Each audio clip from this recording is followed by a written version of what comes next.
Hey guys, Sean G back with another video. Thank you guys for tuning into my video. I really appreciate it, guys.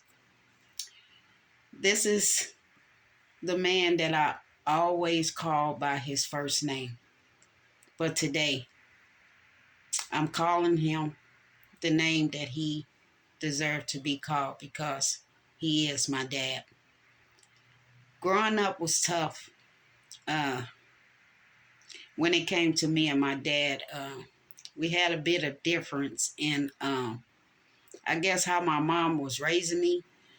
Um, it's a lot of things that my dad did not know uh, as far as my childhood was concerned. Um, he would always come around, so that wasn't an issue. It's just that we bumped heads. I believe that I was the only child out of 6 of the children that my dad has by my mother, that I really got, the tough part of him being a father to me. I always felt that I was different, or I was being treated different. And it would hurt. It would hurt as a child, a teenager, on into my adulthood. But I was still there, regardless to how many times he ended up in the hospital due to a bad heart.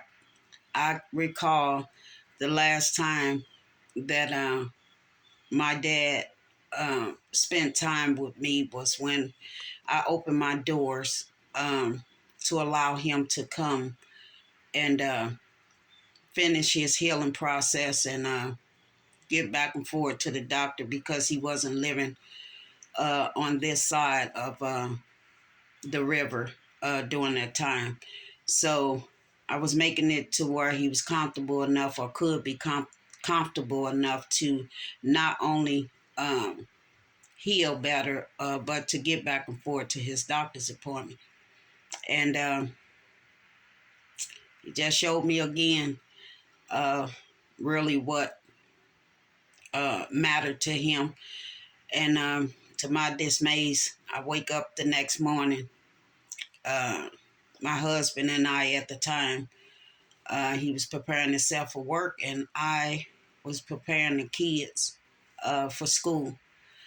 And I end up coming in my living room and saw someone that I did not expect to be there. And it just took, everything just went downhill from there. And I don't think we saw each other in the same way again. My home was open for him to recover, not for his wife at that time. Didn't mind a visit, but the sneakiness, you're not going to do that, not under my roof. So we went back and forth, had our times, and this wasn't the first time, but I believe that was the last time that me and my dad really went toe to toe. Me, myself, in a respectful way, guys. I never disrespected my parents. My mom, God bless her soul, she was just one that did not play at all. She was the one that put the fear of God in us. And I'll bring up a story time with my mom and growing up, guys. But I felt today was the day that, I will finally release all of that tension and I ain't gonna say heartache and pain, because I got it firsthand, guys, coming up as a child, and it wasn't bad. It was just that, just like everything else in life, you tend to be misunderstood in some places, and I guess he was taking I was being disrespectful because I have a voice, or I found my voice, and I used it, and I still use it today. And I would take it that he was probably thinking that it was disrespectful or whatever, how I was talking to him. But he would also throw these words back at me why he didn't like me. And it was because he said that I act too much like my mama.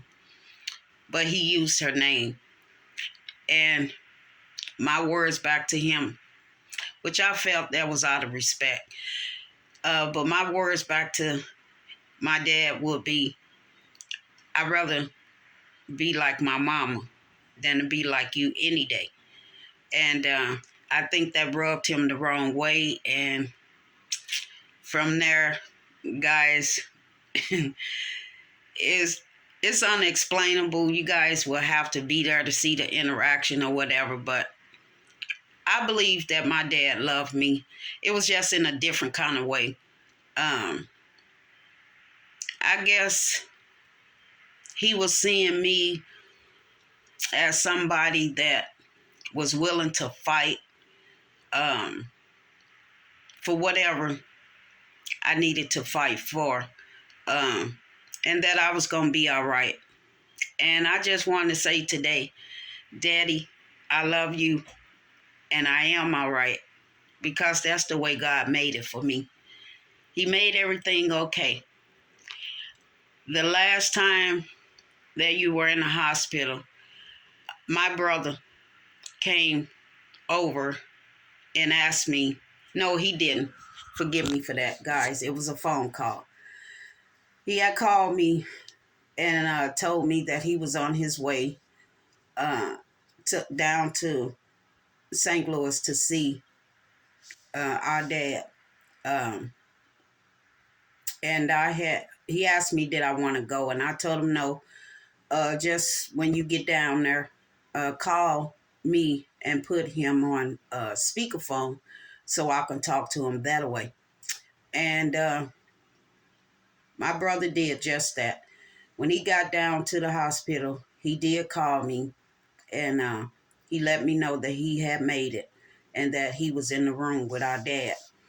And he said that he would put him on speakerphone so I can talk to him. And once he put him on speakerphone, I spoke. And I can hear him in the background saying that he didn't want to talk. And with me already knowing, the path between me and my dad, we would bump heads.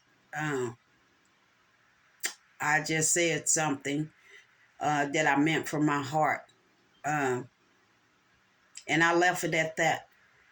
I got off the phone with my brother, and I went in my room, and I cried, and I went into prayer because at that point, I knew that there was nothing else that I could say to my dad to try to have a relationship with him the way that I saw with my other 5 siblings. But, again, I can't speak for him. I just know from what I experienced I just okayed it, and I just left the rest with the Lord. And when he was put on hospice for this stomach issue, that they could never find out exactly what was causing all the pain and the suffering that he was going through. He had lost so much weight, and he wasn't eating, so he had to be back and forth in the hospital. My dad was 70 years old at that time, and I had received a phone call that the doctors couldn't do any more for my dad at that point, so they had put him on hospice. And my siblings called me from his bedside, um, that he had passed away. And I did not uh, go down there. Um, I did not attend the funeral. Um, that was words said to me before my dad passed that didn't bring truth. Um, because I'm just not that type of person, guys. But I did not attend my dad's funeral. Uh, and I don't know where my dad is buried at. But one day I will bring myself to that point to where I would go visit him. He came to visit me in a dream. Um, I think like 8 years ago, if I'm not 8 years, probably like, yeah, between probably about 6 to 8 years ago. And I was so angry with him that he left without me being able to have a conversation with him. And I did not know that that would be the last time that I will be able to try to have a conversation with my dad. And when he came to me in my dream, I was so angry and so upset at him. I told him to leave. And he did just that. I will have to take my own time and my own grieving process and my own healing process when it comes to me and my dad's relationship. Uh, Guys, I don't intentionally uh, try to be something that I'm not. I don't know if I'm saying this right, but from my life experiences, it taught me the tough parts of life. My mom taught me the tough love parts of life. And that's just a combination within itself, guys. That's just what I've learned, and that's what I live with, and that's what I know. And it trickled down to my own babies. But my kids, they understand. We talk on a regular. And if it's been too long, they know Mama Bear want to know what's going on. But that's another story for another day, guys. But this storytelling had to eventually come out, guys.